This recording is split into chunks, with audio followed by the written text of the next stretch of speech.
Alrighty, so welcome everybody.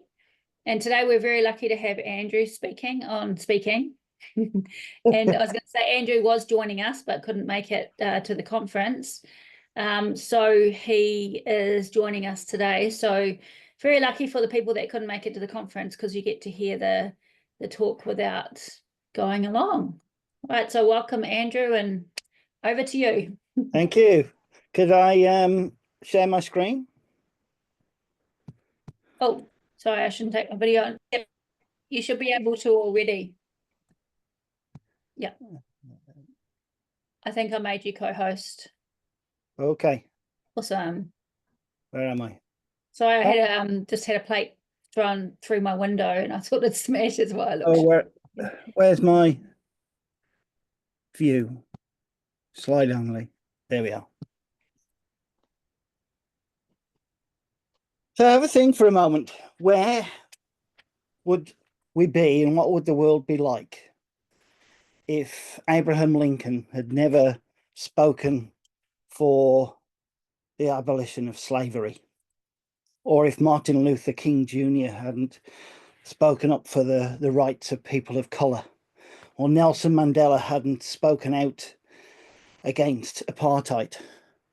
And where would we be here in New Zealand if Kate Shepherd had never demanded votes for the women of New Zealand? Where would we be? Public speaking isn't always easy, and it isn't always welcomed either. Two of those people were assassinated. Huh? Yeah, Lincoln, King. So sometimes it's natural to have a fear of public speaking. Quick show of those electronic hands if the thought of doing a talk or a speech or some kind of presentation is frightening to you. There's a few there. Can't see everyone, but I can imagine there's quite a few. Moving on. Next.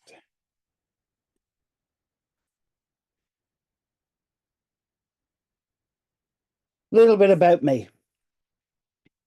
I am very passionate about speaking. I'm an MC. I've been master of ceremonies at quite a few events, including big ones like the World Tai Chi Day, 5 years in a row, kicking it off worldwide.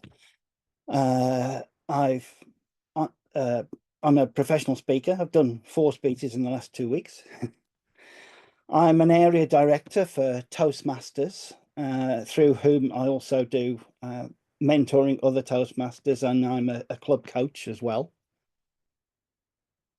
Most of you will know me as a hypnotherapist and a trainer. I'm the licensed trainer for Sheila Granger to teach all her stuff in New Zealand. I'm a life coach, NLP and EFT practitioner, all the tapping, you know. I am an instructor in Tai Chi and Qigong. I'm also a host and DJ on my own show, which is called Change Habits and Thrive, on Hut Radio 88.3 FM and also on iHeartRadio. So I do a lot of talking. But that shouldn't bother us as hypnotherapists, because when you think about it, words are our superpower. Yeah, aren't they? Words are our superpower because we use our words to help people to change their habits, to alter behavior.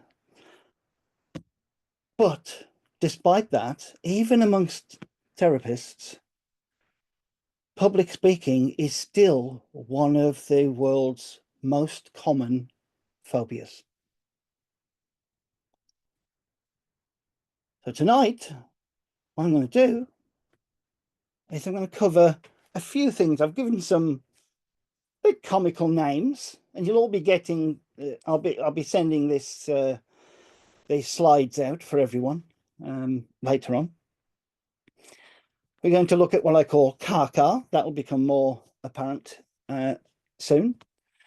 We're going to look at that issue of confidence, because if you're not confident, then how do I get it?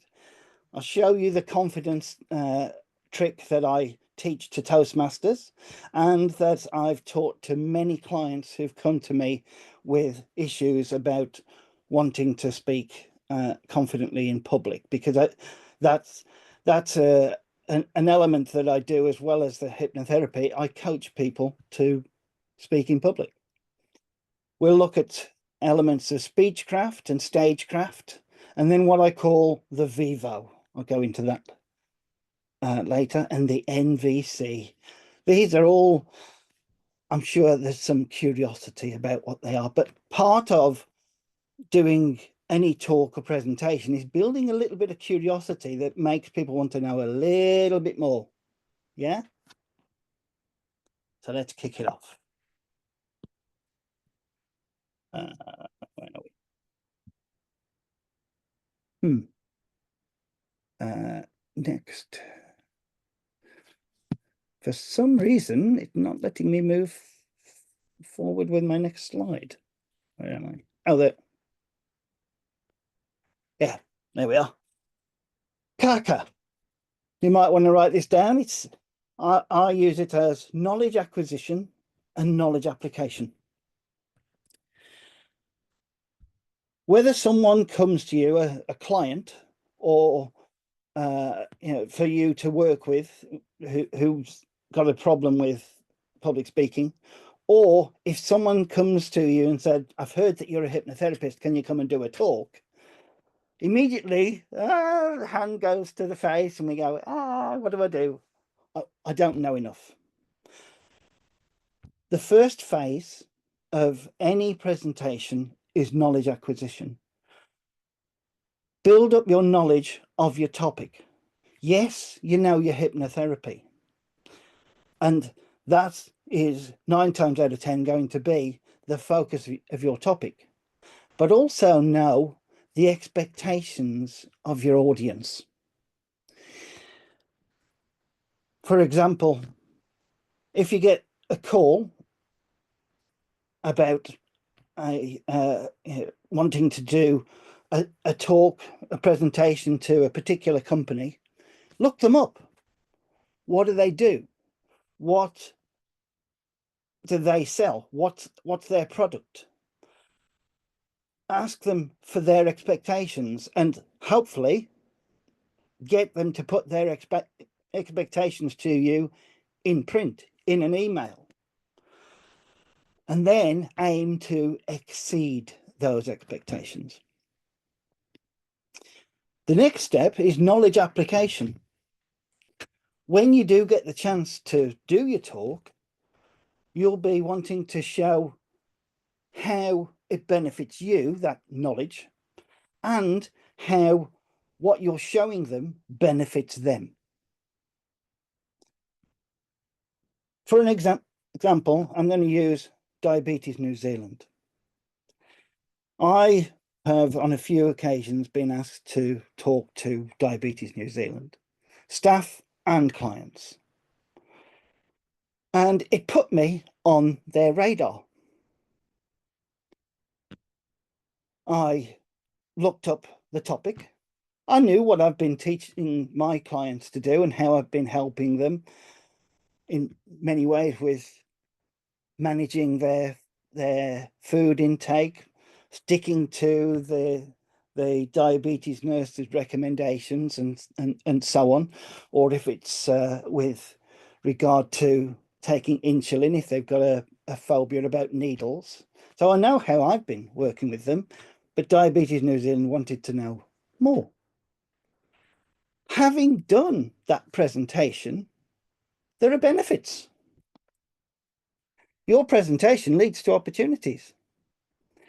I later got contacted by the editor of Diabetes Wellness magazine, and they did a 3-page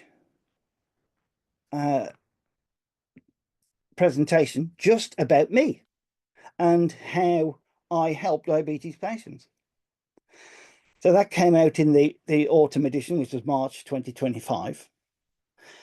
And since then, done some more talks, and they've been along and seen my Tai Chi classes and talked to some of my students. And now in the next edition, they're doing another presentation and another publication on how I help diabetes patients using Tai Chi. So a single presentation can get you through some doors. The key thing there is what I call that KAKA: knowledge acquisition, knowledge application. Know your stuff and know why they want you to show you their stuff, how it benefits them. Yeah. Before I move on, anybody got any questions? You're all muted. No? No questions. And Okay. put questions in the chat too if people don't want to speak. Just fire them there and Andrew will answer whenever. Okay.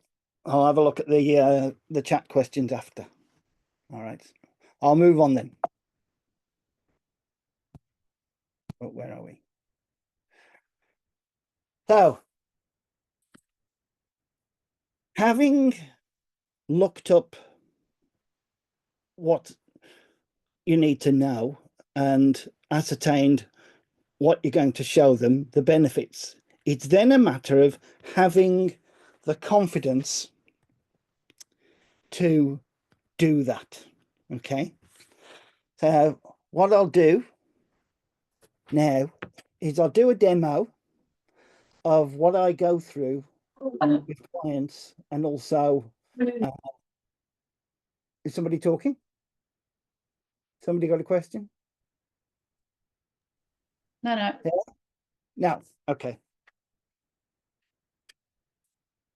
Right. Who wants to take part in a demo of how I look at confidence with my clients? Anybody? Megan does with her coffee. Ah, right. Where's Megan? Ah, there you go. There you go. Okay. So, hang on. Am I unmuted? yeah, you're unmuted. Oh, Yeah. no, actually. Hang on.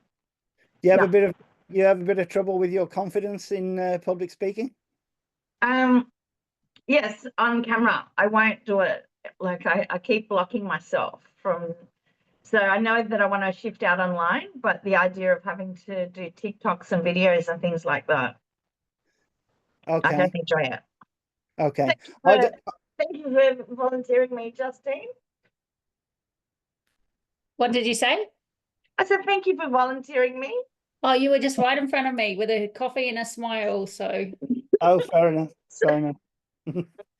Well, I'm not a fan of TikTok. In fact, I've never used it. I prefer to do all my my self-promotion in person, going out, meeting people, squeezing the palm, as they call it, or pressing the palm, and talking to people.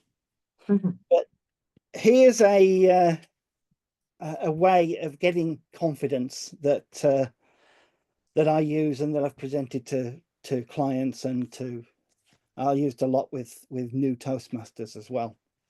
So imagine you've got a cup or some kind of vessel. Yeah, have you got one? Certainly do. Yeah, okay. So what's in it? Coffee. Coffee. Okay.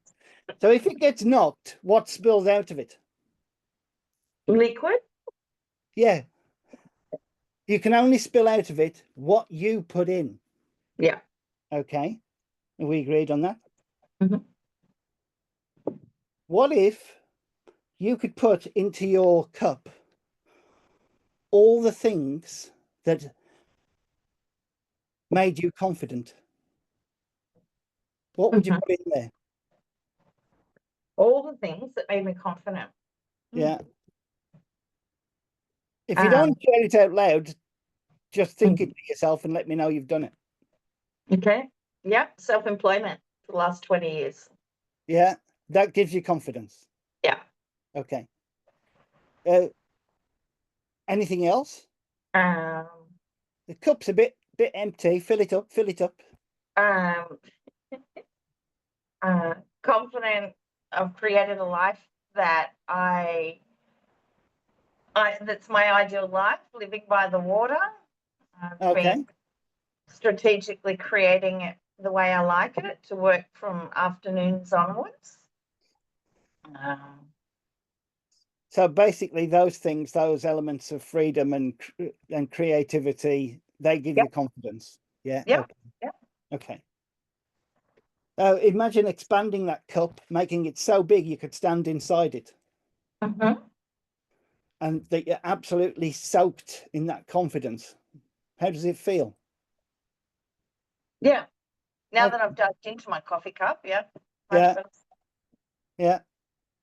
Now, here's another mind switch for you. What if you were the cup? Mm-hmm. So instead of stepping into that cup of confidence, what if you were the cup of confidence and you were full? Yep. And no matter where you walked, you would stay full of confidence because you are the cup of confidence. Yeah. Yep. Even if you walk onto a stage, Mm-hmm. you feel the shift? Yeah. Yeah. I noticed the nod of your head, Yeah.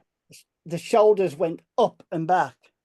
Did that. More confidence, your posture changed. Did Mm. anybody else notice that? Yeah. Thank you for taking part in that. Simple, isn't it? Takes It 2 is. minutes. 2 Yep. minutes. That cup of confidence is something that I've been teaching to clients and to my Toastmasters friends for years, because it's so quick, so simple, that it makes a huge difference. They're then able to walk onto the stage and do the talk. Yeah. But having the confidence to step out there is sometimes the biggest barrier to people. But then what do you do when you get out there? Yeah. That's what we're going to go into next. All right, here we go. Dun, dun, dun. Come on, move.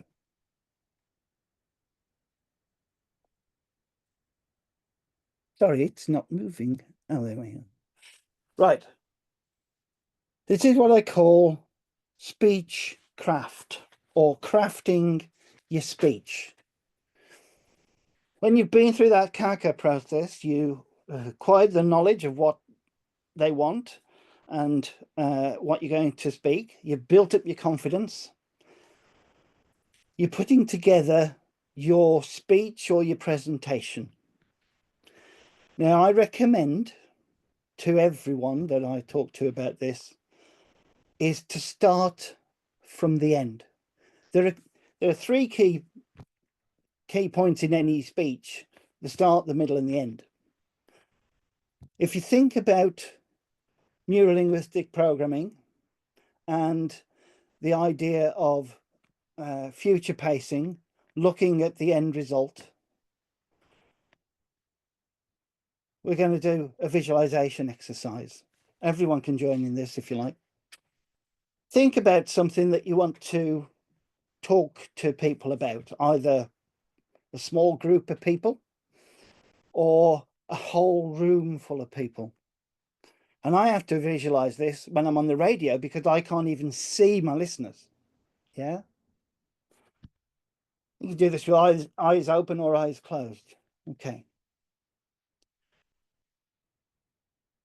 What I want you to do is imagine, just imagine that as you look out at that audience, be it large or small, or even a single person, I want you to visualize the last emotion that you are leaving that audience with.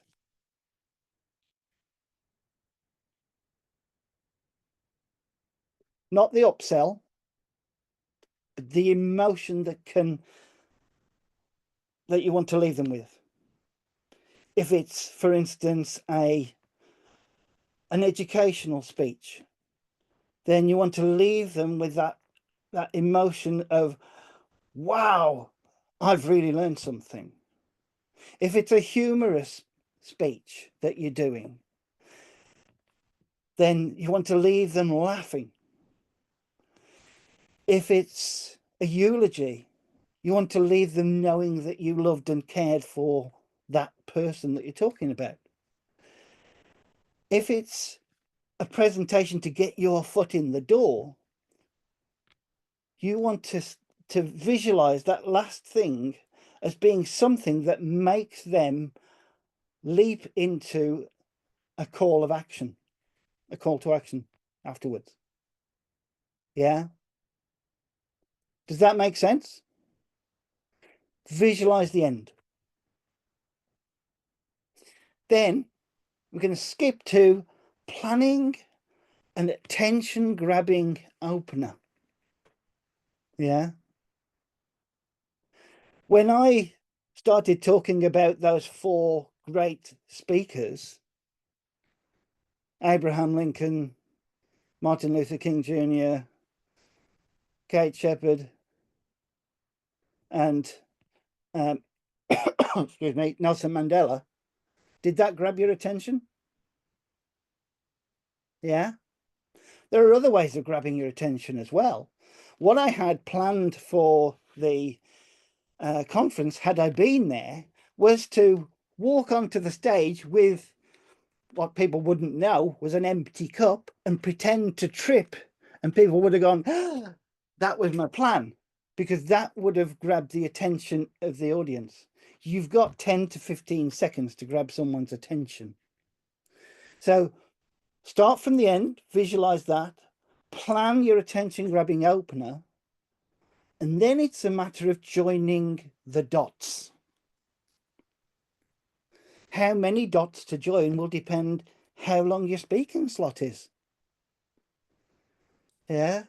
For instance, if you go to Toastmasters, the speeches are between 2 minutes and 28 minutes. Yeah. A keynote is usually 45 or an hour. A workshop can be lots of little 7-minute talks of educationals, mini educationals on different things. So join the dots, and we can join those dots with interesting storytelling. This is where you get to do your Ericksonian stuff to really draw people in. Yeah. And of course, if you're talking to an audience that wants facts, such as with Diabetes New Zealand, then you can drop in how many clients you've seen, not the names, obviously, what the results were, what if there's any research, you might want to reference it. And that then is determined by your audience. Yeah.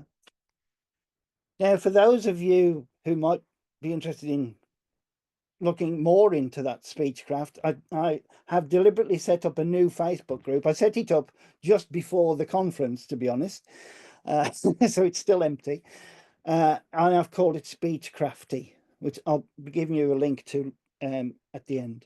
You know, so, and on there I shall be sharing different elements of speechcraft and doing that over time.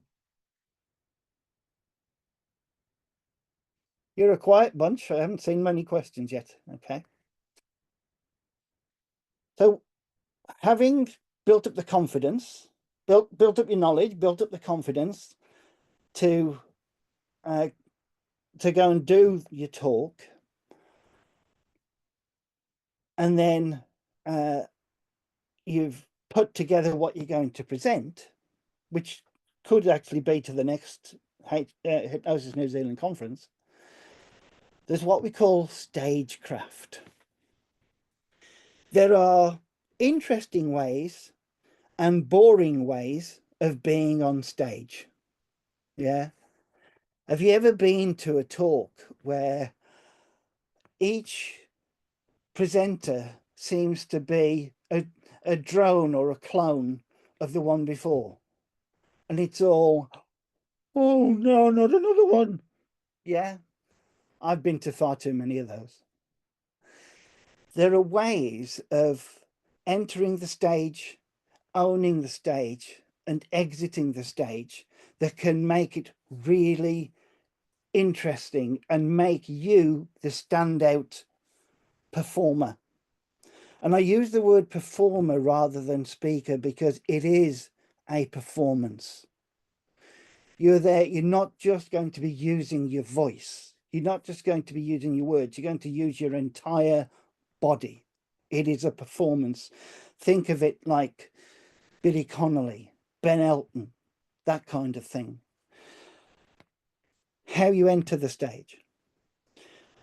When I get to a venue, and I encourage you to do the same, when I get to the venue, I not only look, driven by paranoia, at where the exits are, the fire exits and this, that and the other, but I also have a look at the stage. I surreptitiously walk up and look at where there are steps. Is there a door? I ask the person who's going to introduce me where they're going to be standing and the expectations of where I'm going to come onto the stage.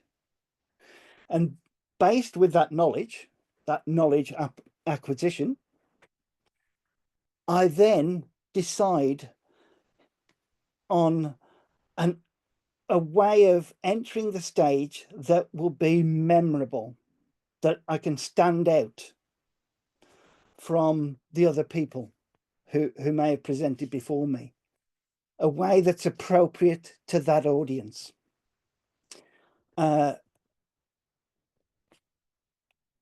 it might be that there's a theme. So, for instance, when I presented to, I did a talk of smoke-free New Zealand, different one entirely. I walked onto the stage coughing all the time and really, really holding myself and coughing and coughing and coughing. And when I got to the microphone, I threw down a packet of cigarettes, and they all, because that was the last thing that they expected. But it's that gotcha moment. You've thrown out a hook that has grabbed that audience, and then they're yours. It's a bit like when you're doing your rapid hypnosis things to demonstrate. It catches the attention of the audience. Yeah. So think about raising your awareness of where the stage is, what the places that you expected to go onto the stage are, and think of a way that you can enter that stage as differently from everybody else as possible, because it will make you stand out. Then when you're on the stage, own it. Okay. There's a couple of ways of owning the stage. Some people like to hide behind a podium, especially if what they're saying is a load of rubbish. Think about your politicians. They're always behind a podium. You can't see the nervousness and the thumb thing in and thinking, will they buy into this load of rubbish I'm about to sell them? You know, I like to get the podium out of the way. Some people keep a podium there with notes on. If you've got a screen with your presentation on PowerPoint, a really bad habit of bad speakers is that they turn around and they are talking to the presentation. They're not looking at you, the audience. That breaks the spell between the speaker and the audience. You don't want that to happen. Some people, when they walk on the stage, they own it by using every part of it. If there's a camera that's filming the speaking area, make yourself aware of how far that camera can go. Because if I was to continue this talk from over here and I'm out of camera shot, that's no good. Yeah. But there may be opportunities for you to move around the stage. A common way of making differentiating points, for example, is, I'm going to stand up for a moment. If I have, for instance, 3 points to make in a speech, I might go to this side and hold out this hand for point number 1, to the middle and hold out both hands, presenting this point to you for number 2, and this way with the other hand for number 3, and keep that consistent during the talk or presentation, because it differentiates the points. So even if they don't pick up on that differentiation through your words, they will through your actions. Yeah. Also, owning the stage is a bit of a mindset, because you have to be the lion walking into the jungle. You are in charge of that stage. You're owning it. Okay. And I like to think of every chance I get to speak, it's a privilege. To me, it's not a fear. If you asked my wife, she'd say, "Oh, you love the sound of your own voice." In a way, she's right, but don't tell her. But getting up on stage to be able to speak is a privilege, because if you think about those speakers that I said at the beginning, they were speaking up for people who didn't have a voice. When you're invited to speak, all of the audience are giving you time they will never get back, their attention, and they're listening to you. And that is a great honor. Use it. Don't let them down. And then there's exiting the stage. You know, when I did some stage acting, it was enter stage right, exit stage left. That might not be as simple depending upon your venue. Where are you going to exit the stage? And when you do exit the stage, how can you do it again in a way that differentiates you from other people? That visualization exercise that we did earlier on, of visualizing that last emotion that you want to leave people with, I like to visualize leaving people wanting to call me back on for more, like an encore with a comedian or a singer. If you get to the point where an audience call a speaker back on, you know you've won them over. Okay. Come on, move.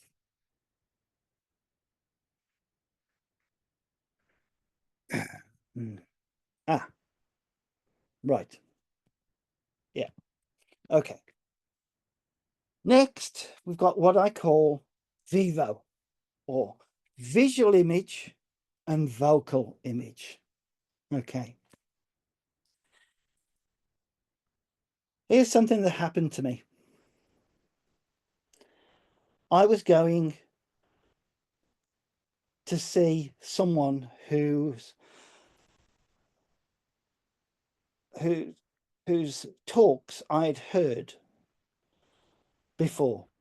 I'd heard on the radio, I'd heard podcasts, and I was going along to see them actually in Wellington at the Michael Fowler Centre. And I had this image in my head of how they would look. And I walked in and they didn't look anything like I had imagined. So in a way, the image that they'd portrayed vocally had let me down visually. On another occasion, and I see this a lot at business things like BNI, people stand up and they look the real deal with their suit and their power dress, but then they're talking down to their feet and they don't make any eye contact and they're at one monotonous drone, and their vocal image is not what they visually present. There's an incongruence. And when you're going to do a talk, consider your visual image, consider your brand and your audience. What do you want to leave them with visually?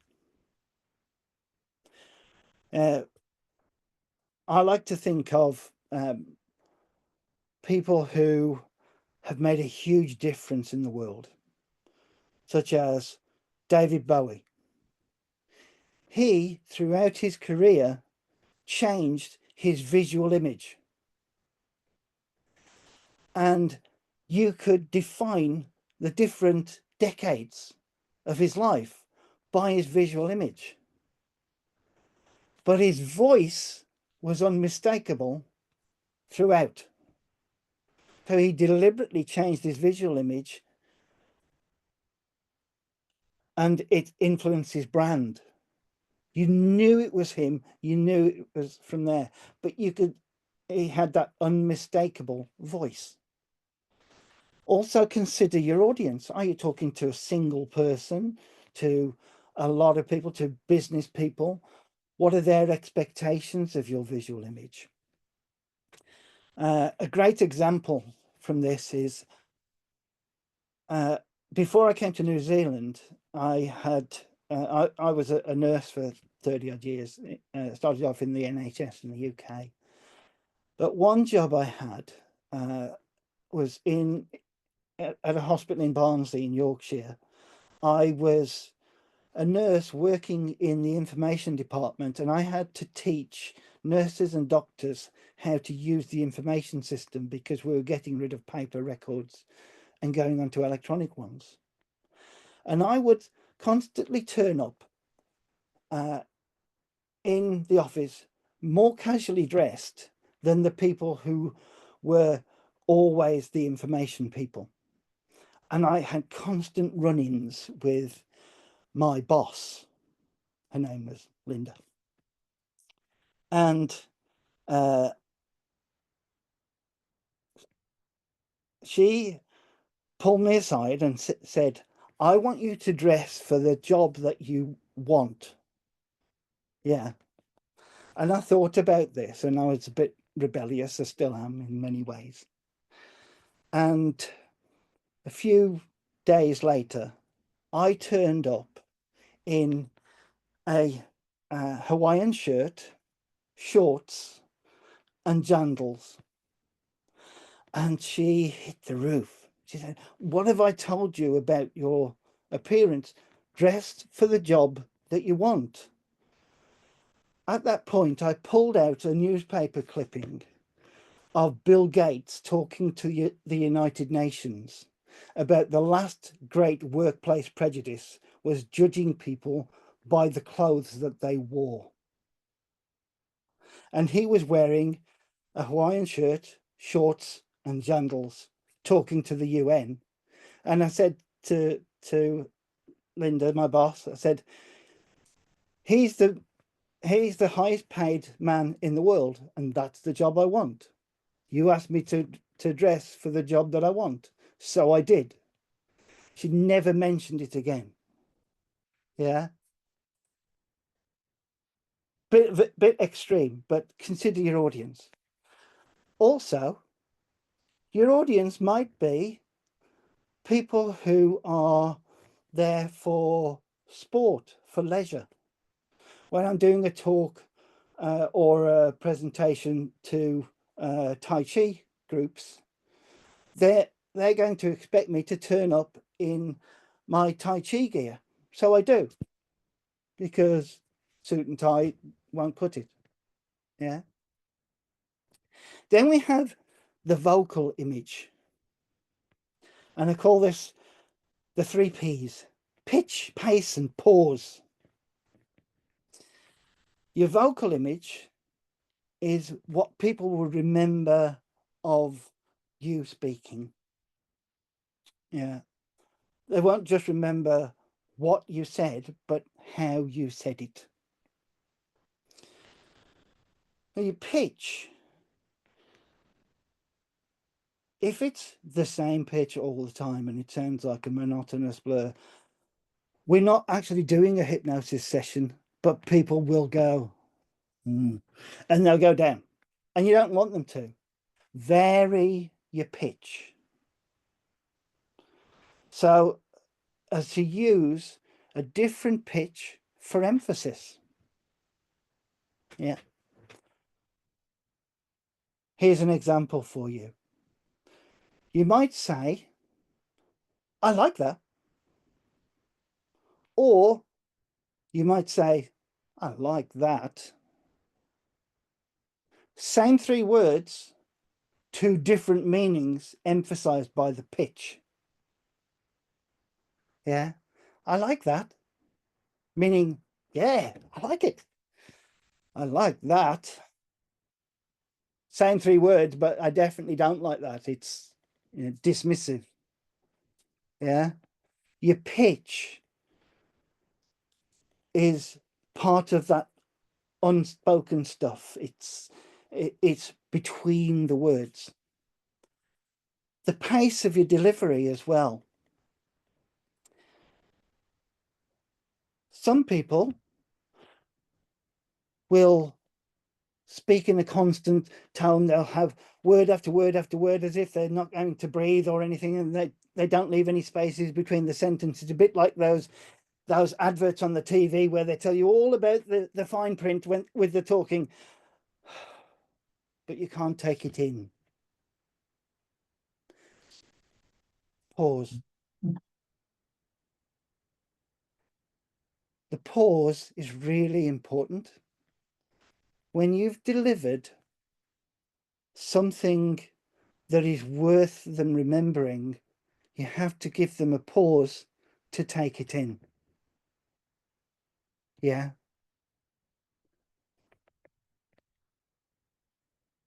You can use your pause also to give yourself thinking time. For example, you might get someone moving around in the audience and it's a bit of a distraction. Just pause. A pause looks professional. Going and looking, glaring at someone, hoping that they're going to sit still, doesn't. Just pause. It looks deliberate. It leaves you in control. Also, if people are noticing that you're pausing deliberately, they can become a little bit self-conscious and they can sit down and start, and you can control the crowd with a pause.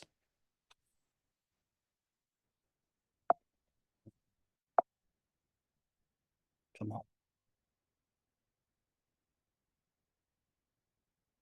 on. Oh. Yeah. Another way of looking at that vocal vocal variety is, I call it 3PO, 3 Ps. So And then we come on to your non-verbal communication. This goes on throughout, or the NVC. This goes on throughout your presentation. What people will notice about you is your posture. And whether you're standing up or sitting down, your posture is a clue to whether you are terrified or in control. As hypnotherapists, you work with people who have confidence issues, who close up. They close themselves off. They allow their shoulders to slump. They look down. Yeah. Your posture is a clue to how much you are in control of that situation and of your nerves. So just take a moment to bring yourself up, bring your shoulders up and back. I like to imagine that there's something pulling my head up. Yeah, stretching me almost. A way of keeping your posture upright is focus on the spot just above eye level. There'll be plenty of things to focus on in any room. Just above eye level, it gets you to keep your head up. And when you're keeping your head up, you look calm, confident, and in control.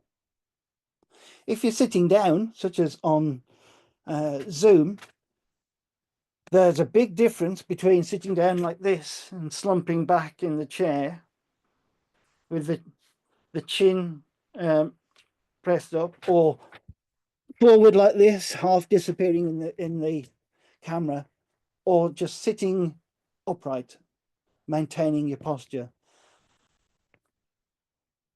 Then there's eye contact.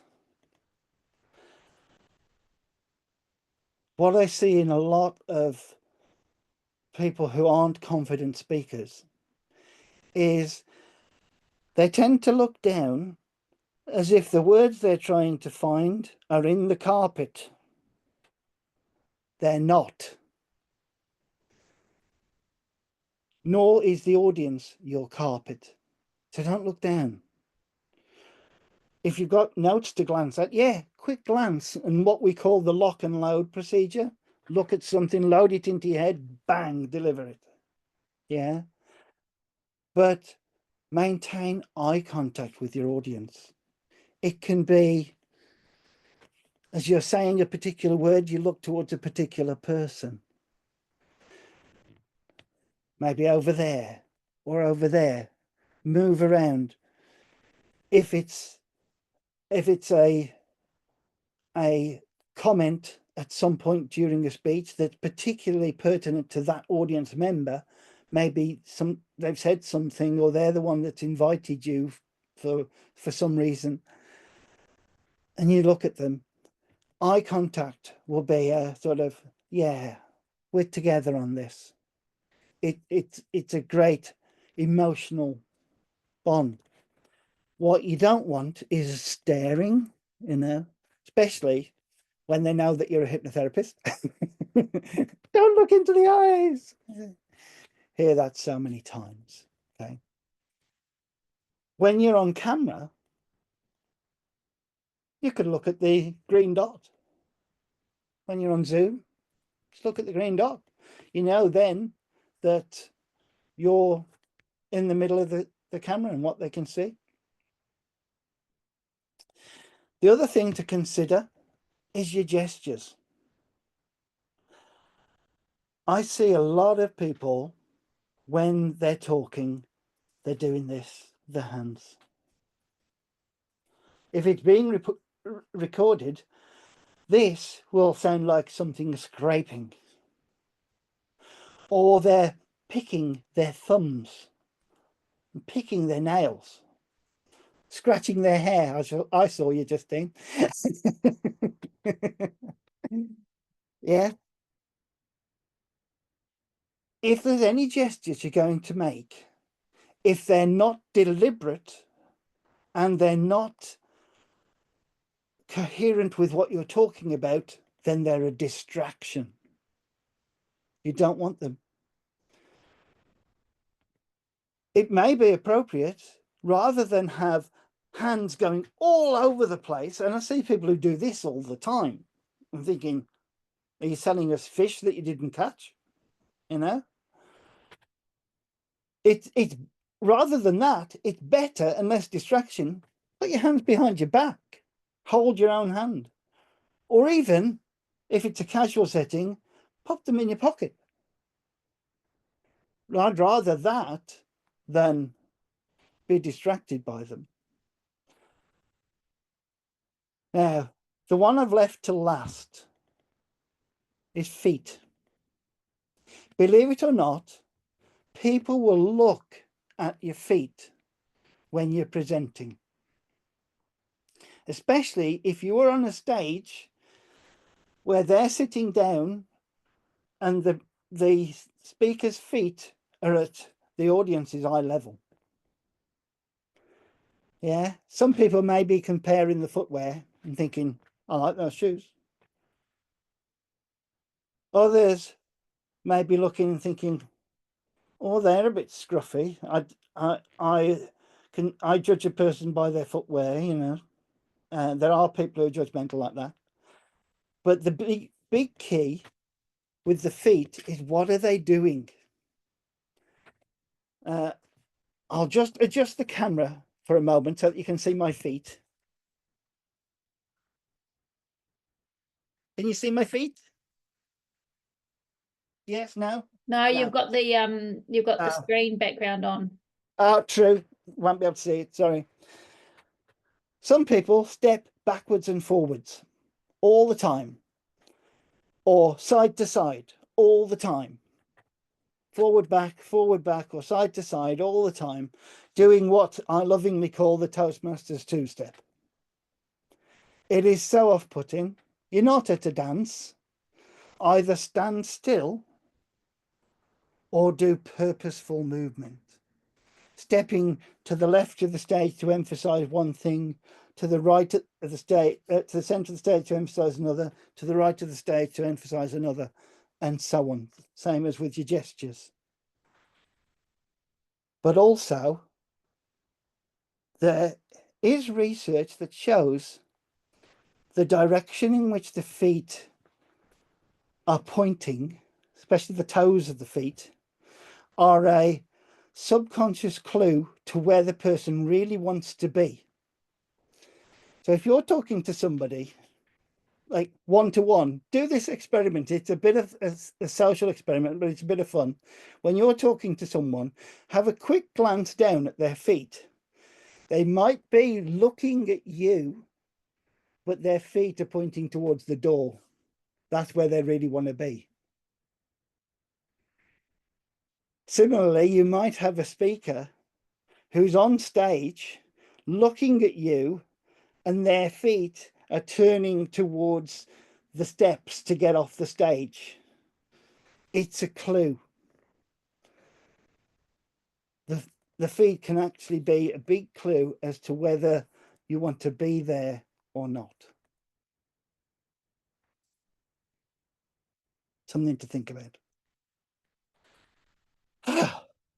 I've done a lot of speaking. Next steps. Well, little old me has a company, Andrew Hardwick Hypnotherapy. I've got a new Facebook group that I call Speech Crafty, because I am crafty when I'm speaking. And there's a link there.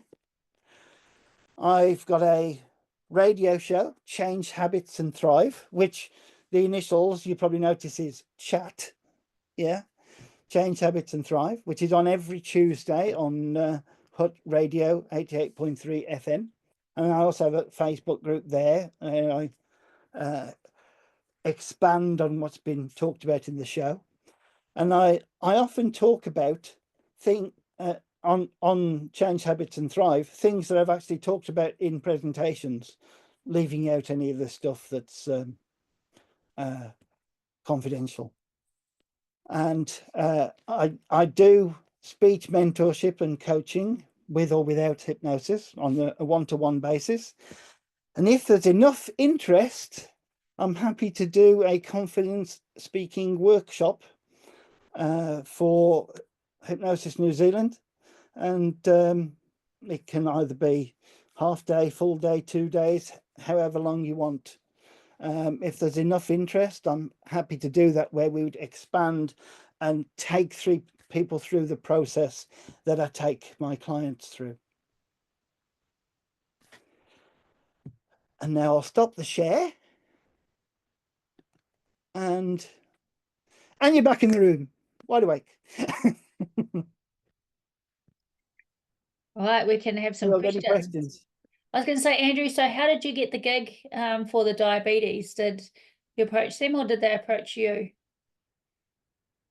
A client came to see me for help with sticking to their diabetic diet.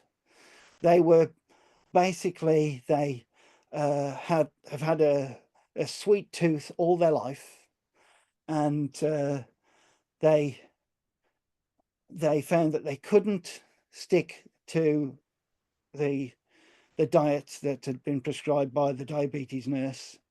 They got the booklet that Diabetes New Zealand give out, and it wasn't as if they were grossly overweight. They could have done with losing some, but it was sticking to that diet, and they just couldn't do it.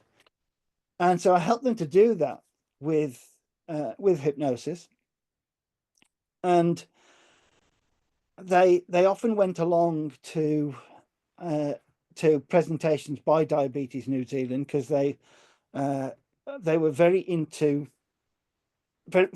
analytical. They wanted to know everything, which I think was part of the problem. But they mentioned it to someone at Diabetes New Zealand, who then got in touch with me, and I was invited to along to talk, and I did a talk, and then some more people came along, and then some members of staff started to come and see me for the stress of working for Diabetes New Zealand and a few other things. And then from that, I've worked with a number of people over the years who have different issues related to diabetes, like needle phobias when they've got to go on to insulin, that kind of thing. And so I've done a few talks over the years, and then I got contacted by the editor of their magazine, and now been published. And then from that, they learned about the Tai Chi side, and I'm going to be published for that as well, so. And I've also done talks for Arthritis New Zealand as well, because I've helped people with arthritis to cope, and with Parkinson's as well. With the stuff that I do, some of it hypnosis, some of it Tai Chi, some of it just coaching, and also business groups, because Business Networking International, BNI. I don't know whether anybody a member of BNI? No? Okay. Each BNI chapter, as they're called, they have a 1-minute round at some point during a meeting where they have to stand up and tell the rest of the chapter what their specials are. Well, when someone stands up and they're looking constantly down at their feet and they're not making eye contact, you're not going to buy their specials, because there's no contact with you. And so there might be good business people in thriving businesses, but they have terrible communication skills. So you can help them as well. And obviously, a big thing for me was is Toastmasters. Yeah, so I'm looking here. Richard Branson wore jumpers. He did indeed. Yes, still does, I think. Oh, thank you. We have a So, question from Nick with his hand up. sorry. We have a question from Nick with his hand up, Okay, Nick. who is also in Wellington. Hi, Nick. Hi, Andrew. Hey, great talk. Thank you. A lot of good stuff there. So if I had a client came to me and said, please help me with my next speaking engagement, I've got the PowerPoint. Thank you for that.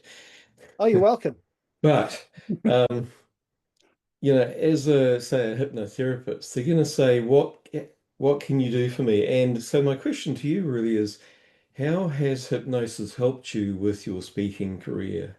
And what's been really effective for you? I would say it's closer to being the other way round. Mm-hmm. When I completed my hypnotherapy training, because I trained with Roger Saxelby at Alpha, and at that time, my language was full of like, and all those really irritating speech habits. One of the first things I did after finishing my in-class training was I did a talk, and I realized how bad I was at it, because I was trying to get my name out there, but I was all, if I'd had this information then, it would have been totally different. But I was terrible. And so I looked for help, and I found that in Wellington, there was a speech and language tutor who was a speech and language therapist and a hypnotherapist and an NLP master practitioner trainer. So guess who I went to see? And so I did a quick course with her, and she helped me to get rid of the ums and the ers and this, that, and the other.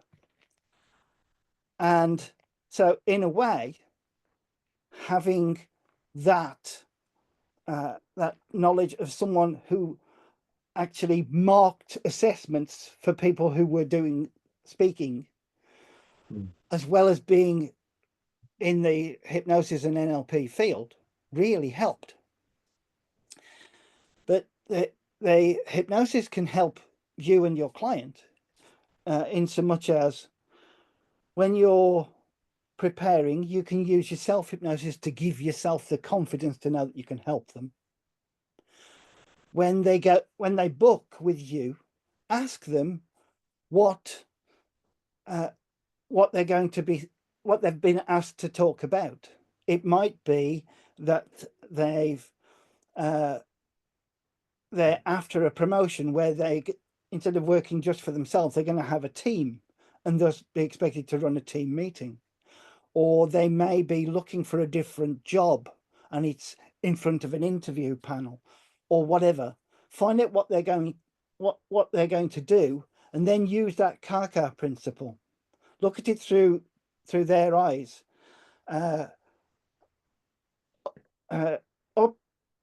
Build up your knowledge of what's expected of you and also what's expected of them. And then when they come into the room, if you can tell, let's say they're going for a team manager role at a particular company, you look up that company, look up what the team managers, what the teams are likely to be, and then when your client walks into the room and you're telling them about the company that they're applying for a job for, all of a sudden you're the expert.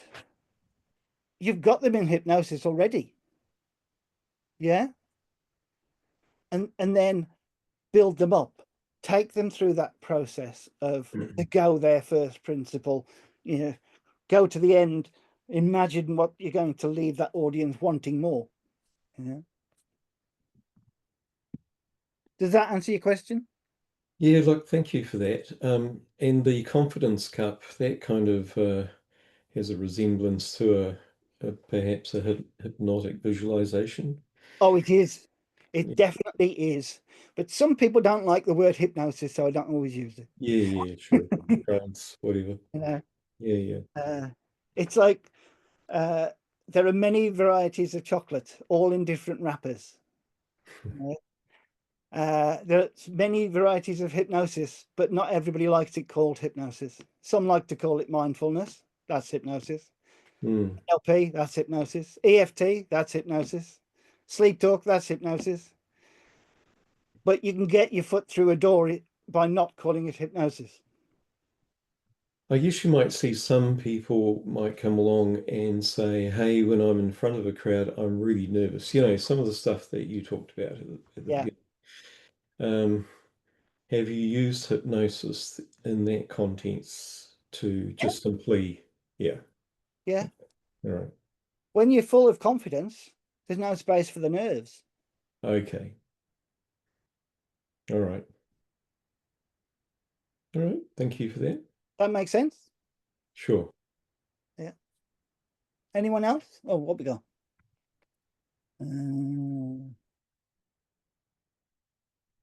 Cool. Thank you for all those wonderful comments. You're all quiet. Would you have been this quiet at the conference? It's a very quiet group tonight, but I suppose it's getting later.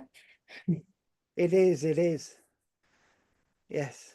Everyone's all got issues with speaking. That's why they turned up. No, I'm kidding. No, they don't. Fair enough.